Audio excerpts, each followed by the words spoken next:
Do you enjoy visiting museums? Well, what if it's inside a prison? Well, there's a newly opened museum in Manila, and it's located right inside the Manila City Jail. Mobile Journal, Kyla Makantan has the story.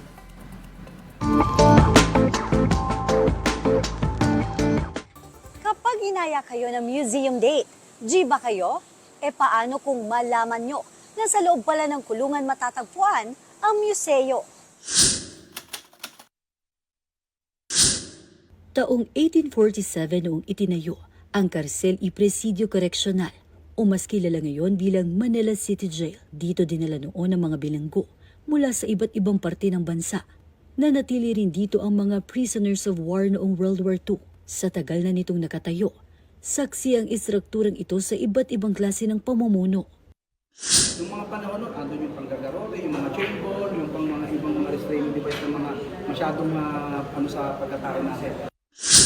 Sa kauna-unahang pagkakataon sa Bureau of Jail and Management Penology o BJMP, isang museo ang binuksan sa loob mismo ng kulungan. Dito, makikita ang mga kumpiskadong kontrabando tulad ng bolo, sumpak, mga gamit na ginawang patalim at mga larawan noong unang panahon. Pero bukod dito, nakadisplay din ang ilang obra na gawa mismo ng mga PDL. Ganon din ang awards at kasaysayan ng Manila City Jail. Bukas ang museo sa lahat at libre pa. Kailangan lang magpa-schedule sa Facebook page ng Manila City Jail bago pumunta. Yung pong pagbabalik tanaw po sa kasaysayan po ng pangungulungan sa bansa natin. Ngayon po nandito na po tayo sa estado na makatao at saka po yung proper development po ng pong mga persons deprived of liberty para po pag-join nila sa mainstream ng ating society, makita po sila mga individual. 2 billiard tables din ang inalagay sa museo para libangan ng mga PDLs at jail officers. Pinangunahan ni Manila City Vice Mayor Yul Servo Nieto ang Breaking of the Rack bilang opisyal na pagbubukas ng gaganapin na Bida 10-ball billiard tournament. Dito, nabanggit ng bise na pag-uusapan nilang gumawa ng resolusyon bilang pagkilala sa kauna-unahang museo sa loob ng kulungan sa buong bansa.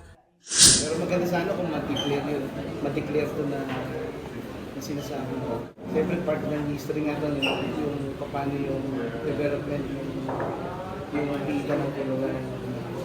Mula 1847 hanggang 2024. Mahalagang kasaysayan dahil dito natin mas naiintindihan ang ating mga kultura at nakasanayan. Hindi ito perpekto, kaya importanteng aralin at balikan para ang masasamang parte nito hindi na maulit pa at tularan. Mobile Journal, Kyla Makantan, hatid ang mukha ng balita.